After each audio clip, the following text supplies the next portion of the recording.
हिंदी में यूपीएससी की तैयारी से संबंधित प्रोग्राम्स को देखने के लिए सब्सक्राइब करें स्टडी IQIAS हिंदी।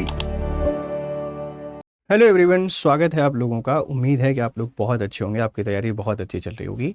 नागरिकता एक बहुत ही इम्पॉर्टेंट विषय है और इसको लेकर अभी बहुत सारी परेशानियां हमको देखने को मिलती हैं, क्योंकि जिस तरीके से पूरे विश्व में समस्याएं चल रही हैं, चाहे भले वो पॉलिटिकल हो, राजनीतिक, प्राकृतिक, नेचुरल या एम्प्लॉयमेंट की, इसके कारण लोगों को अपने देशों को छोड़कर जाना पड़ रहा है। वो कहीं पर माइग्रेंट के तौर पर रह रहे हैं। सबसे बड़ा कारण इसके पीछे युद्ध अभी बना हुआ है और पॉलिटिकल इंसर्जेंसी भी है। स्पेशली उन लोगों को बहुत परेशानी का सामना करना पड़ता है जो माइनॉरिटीज़ होते हैं। तो भारत सरकार ने 2019 में एक कानून बनाया था, जिसे सिटीजनशिप अमेंडमेंट एक्ट 2019 के नाम से जाना गया। भारत के 3 पड़ोसी देश पाकिस्तान, अफगानिस्तान और बांग्लादेश, यहाँ पर जो रिलीजियस माइनॉरिटीज़ हैं, धार्मिक अल्पसंख्यक वर्ग को भारत की नागरिकता का प्रावधान किया गया था। ये वही CAA है जिसको लेकर भारत में बहुत बड़े बड़े आंदोलन हुए।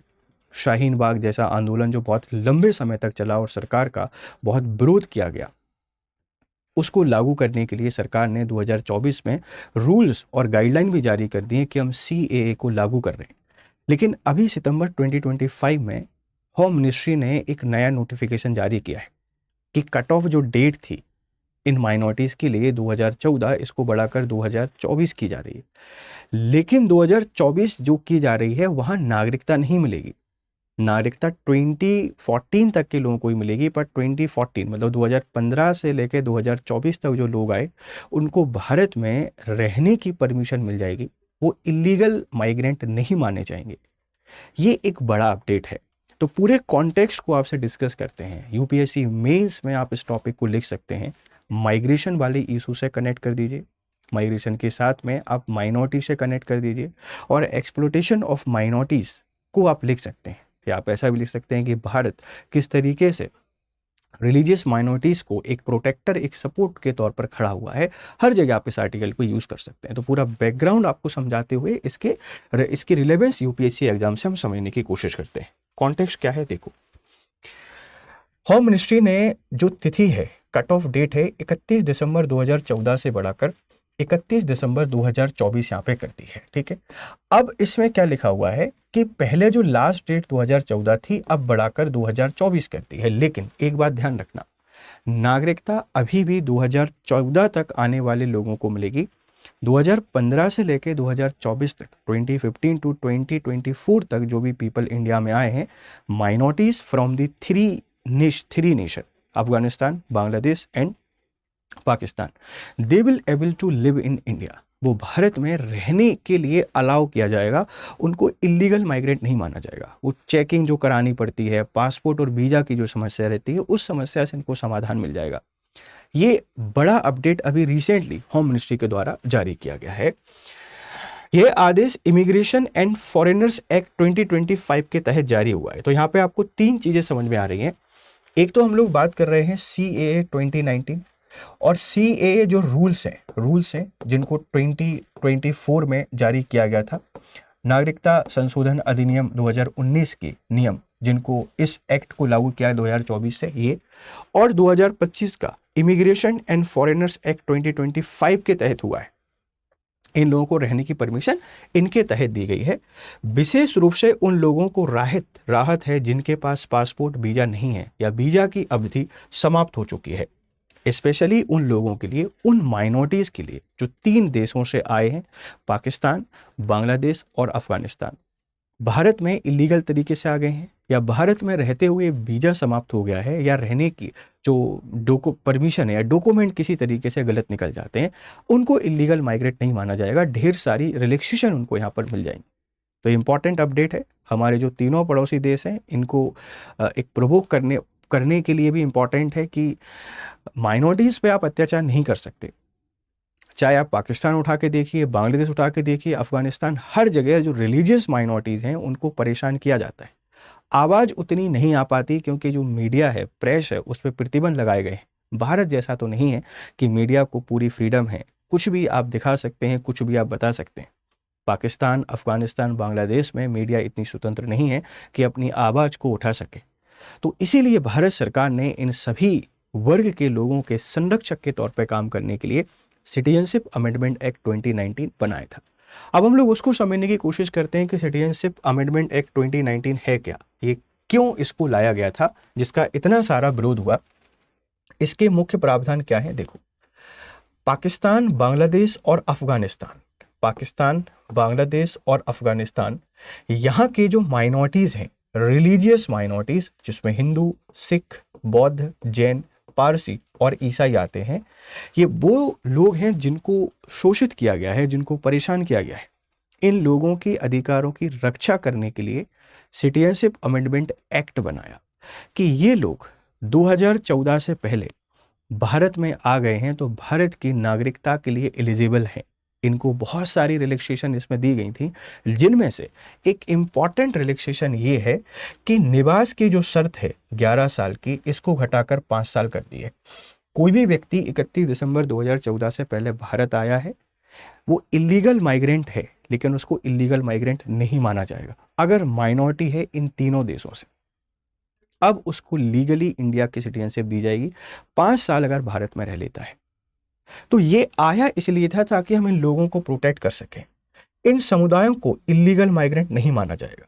तिथि 31 दिसंबर 2014 थी। देखो, फिर आपको बता रहा हूं, सिटीजनशिप की डेट अभी भी यही है। 2015 से लेकर 2024 तक जो लोग आए हैं, उन लोगों को भारत में रहने का अधिकार दिया जाएगा as a legal migrant. Illegal नहीं माना जाएगा। चेकिंग और ढेर सारी जो परेशानियां हैं उनसे वो बच पाएंगे। तो 2019 में ये क्या था, शायद आपको ये समझ में आ गया होगा, CAA क्या था, जिसको लेकर ढेर सारी लड़ाइयां या ढेर सारे आंदोलन हमको देखने को मिले। ठीक है, चलिए अब हम बात करते हैं सिटीजनशिप एक्ट 1955। सिटीजनशिप एक्ट 1955 आपसे बात करता है कि भारत की नागरिकता आप 5 तरीके से ले सकते हैं। ये 5 तरीके कौन कौन से हैं? जन्म से भारत के नागरिक बन सकते हैं, बाय बर्थ। डिसेंट, वंश परंपरा के आधार पर, पंजीकरण से, रजिस्ट्रेशन के थ्रू, प्रकटीकरण, न्यूट्रलाइजेशन, क्षेत्र अधिग्रहण से आए लोग भारत के नागरिकता बन जाएंगे। वो लोग जिनका जन्म भारत में हुआ है भारतीय नागरिक होंगे 26 जनवरी 1950 के बाद। फिर 1986, 2003 और ढेर सारे अमेंडमेंट इसमें हुए। हम कभी सिटीजनशिप अमेंडमेंट एक्ट पर पूरी वीडियो आपको बना देंगे, तो करंट अपडेट डिस्कस करने के लिए आपसे आए। तो इतने सारे तरीके से भारत के नागरिक बन सकते हैं। 3 तरीके से नागरिकता की समाप्ति भी हो सकती है। अब इससे रिलेटेड हम इंपॉर्टेंट आर्टिकल आपको बता देते हैं कि जो आर्टिकल हैं 5 से लेकर 11 तक, आप जरा इन आर्टिकल को भी एक बार यहाँ पे देख लीजिए, क्योंकि यहाँ से क्वेश्चन बन जाते हैं। सिटीजनशिप को जब आप लोग देखते हैं तो सिटीजनशिप या नागरिकता भारत के संविधान का जो भाग 2 है, इस भाग 2 में दी गई है, पार्ट 2 में है। और आर्टिकल की जब हम लोग बात करते हैं तो आर्टिकल 5 से लेकर 11 तक है, 5 से लेकर 11 तक। इसमें आर्टिकल 5 आपसे कहता है संविधान के प्रारंभिक संविधान के प्रारंभ पे नागरिकता, मतलब संविधान में जो नागरिकता के प्रावधान हैं, इन प्रावधानों की चर्चा की गई है आर्टिकल 5 के अंतर्गत कि जन्म से, वंश से किस तरीके से आप भारत के नागरिक बन सकते हैं। आर्टिकल 6 कहता है पाकिस्तान से आए प्रवासी, पाकिस्तान से भारत आने वाले लोग अगर 19 जुलाई 1948 से पहले आ जाते हैं तो भारतीय नागरिक माने जाएंगे। इसके बाद आने वाले लोगों को भारत में रहने के लिए उन सभी शर्तों का पालन करना पड़ेगा जो सिटीजनशिप एक्ट में दी गई है। लेकिन 1948 से पहले आ गए तो ये भारतीय नागरिक माने जाएंगे। पाकिस्तान गए लोग, भारत से जो लोग पाकिस्तान को चले गए हैं और वहीं पे रहने लगे हैं तो वो भारतीय नागरिक नहीं रहेंगे, फिर उनको पाकिस्तान का नागरिक माना जाएगा। आर्टिकल 7।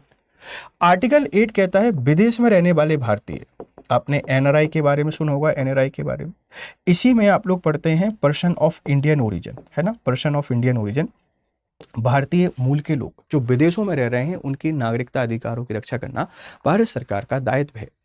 आर्टिकल 9 कहता है दोहरी नागरिकता से वर्जन, नागरिकता की समाप्ति 3 तरीके से हो सकती है। यहाँ पे 3 तरीके दिए गए। आप किसी दूसरे देश की नागरिकता ग्रहण कर लो तो आपकी नागरिकता चली जाएगी। आप नागरिकता को त्याग पत्र दे दें या ऐसी कोई भी एक्टिविटी कर दें जिससे सरकार आपकी नागरिकता को छीन ले और आर्टिकल 10 या अनुच्छेद 10 कहता है नागरिकता की निरंतरता। इसकी लिमिटेशंस आपको बताई गई हैं कि कहाँ तक ये रहेगी। और 11 में संसद को शक्ति दी गई है कि नागरिकता से संबंधित कानून बना सकती है। सिटीजनशिप एक्ट 1955, 2019 और ये 2025 के जो अपडेट हैं, ये सब संसद ने अपनी शक्ति का प्रयोग करके किए हैं। तो एक बहुत बड़ी अपडेट थी। आप इसको अपने पेपर में जहाँ भी रिलेवेंट लगे आप इसको यूज़ कर सकते हैं। और ये न्यूज़, ये खबरें आपको कैसी लगती हैं? आपके वैल्यूएबल फीडबैक हमको ज़रूर दें। हम इनको हमेशा और बेहतर बनाने के लिए आपके लिए यहाँ पर हैं। तो उम्मीद है ये आर्टिकल आपको पसंद आया होगा। अपनी फीडबैक हमको ज़रूर दें और फिर मुलाकात करते हैं आपसे दूसरे आर्टिकल में। तब तक आप लोग खुश रहें, मस्त रहें, बढ़िया तरीके से पढ़ाई करें। Have a nice time, good day. Study IQ IAS, आपका सिलेक्शन हमारा मिशन।